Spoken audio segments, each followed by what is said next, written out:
अगर कोई डबल रोटी का टुकड़ा या रोटी का टुकड़ा मट्टी के ऊपर फेंक दिया जाए, वो मट्टी के ऊपर शाम तक या अगले दिन तक उसका पहले रंग तब्दील होगा, फिर वो मट्टी के साथ मट्टी हो जाएगा, डीकंपोज हो जाएगा। इसे कहते हैं बायोडिग्रेडेबल प्रोडक्ट।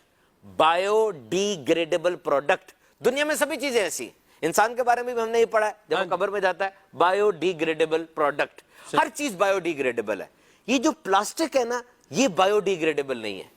अगर कहा जाता है कि हड़प्पा और मोहनजोदाड़ो के दौर में भी प्लास्टिक बैग होता ना, आज जब हम खुदाई करते तो सर सर सर करके आवाजें आ रही होती। इसकी लाइफ 1000 से 5000 ईयर्स तक है।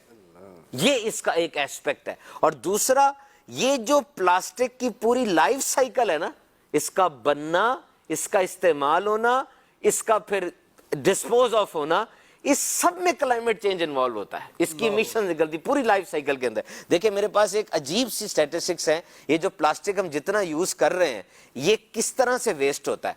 40% प्लास्टिक लैंडफिल्स में जाता है। 40%। यही जो मैंने आपको बताया, कराची दाखिल होते हुए ये मट्टियों में, गढ़ों में 40%।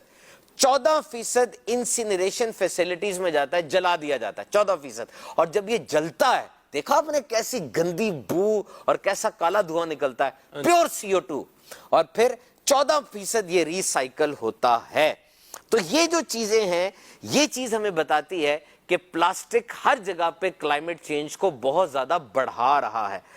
आप कभी तस्वीर देखें, एक वेल मछली, बड़ी वेल मछली समुद्र के साहिल पे आके मर गई, और जब उसके पेट को चीरा गया, टनों प्लास्टिक निकला उसके जिस्म के अंदर से। वो प्लास्टिक खाती रही। टर्टल जो होता है ना, टर्टल, टॉर्टोइस, कछुआ, ये जब तैर रहा होता है ना, इसको ऊपर जेलीफिश तैरती नजर आती है, ये सीधा ऊपर जाता है, उसको खा जाता है, उसकी खुराक है। और ये शॉपर, अब जरा इमेजिन करें, शॉपर तैर रहा ऊपर, शॉपर और जेलीफिश में फर्क तो नहीं है। ऐसी बात मैंने वो देखा है, वो मछली देखी है। वो मछली प्लास्टिक खा लेती है, प्लास्टिक खा के उसके डाइजेस्टिव सिस्टम में वो फंस जाता है, वो बेचारी खा कुछ नहीं सकती, अब सिसक के मर जाती है। ये प्लास्टिक जब समुद्र में जाता है ना खालिद भाई, ये एक बड़े तख्ते की सूरत अख्तियार कर लेता है। आपने नोट किया? और ये ऐसा तख्ता होता है कि गंध इससे मिलता जाता है, वो गंध इकट्ठा ट्रेवल कर रहा होता है। फिर आप नोट करके देखें, प्लास्टिक ना खींच लेता है सारे गंध को अपने साथ। तो दुनिया का बहुत बड़ा प्लास्टिक, वो अपना जो सफर है, वो एंड में जाके, यानी मेरे सामने लिखा हुआ है 8 मिलियन टन प्लास्टिक ये समुद्रों के अंदर जाता है।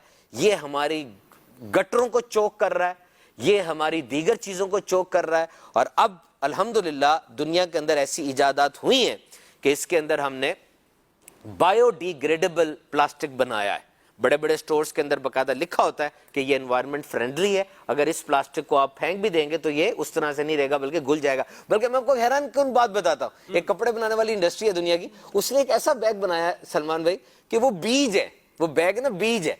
आप उस बैग को इस्तेमाल करें, उसको फाड़ के उसके ऊपर फेंक दे मट्टी के ऊपर, वो बीज बन के उगाएंगे। Now they are inventing people, जब मसला कोई आता है ना, वो उसकी कोशिश कर रहे हैं और वो उसके ऊपर ये तरकीब बना रहे हैं। आई डोंट केयर एटीट्यूड नहीं होना चाहिए। मैंने एक तस्वीर देखी, एक बगला था, उस बगले के ऊपर शॉपर पड़ा हुआ था, शॉपर उसके ऊपर पड़ा हुआ था ना, ऐसे करके, जो शॉपिंग बैग होता है प्लास्टिक बैग, और नीचे लिखा हुआ था कि आप अपने बच्चे से कहते हैं बाहर फेंक दो। उस बच्चे ने उठा के प्लास्टिक बैग बाहर फेंका, बाहर सट दे। अब बाहर सट दिया। ये बाहर क्या होता है? बाहर क्या है? ये जमीन आपकी नहीं है, ये घर आपका नहीं है, वो बगला आपका प्लेनेट मेट नहीं है। एक आपका क्लासमेट होता है ना, वो आपका प्लेनेट मेट नहीं है। मुझे बताया उस बगले के हाथ ऐसे हैं कि वो बेचारा शॉपर हटा ले, अगर वो नहीं हटेगा मर जाएगा वो। So this plastic is originally hazards. हमें चाहिए कि इसका सोल्यूशन ढूंढे। दुनिया की हुकूमतें ये कर रही हैं, पाकिस्तान की गवर्नमेंट ने भी इसके ऊपर बहुत ज्यादा ये डिसीजन लिए हैं।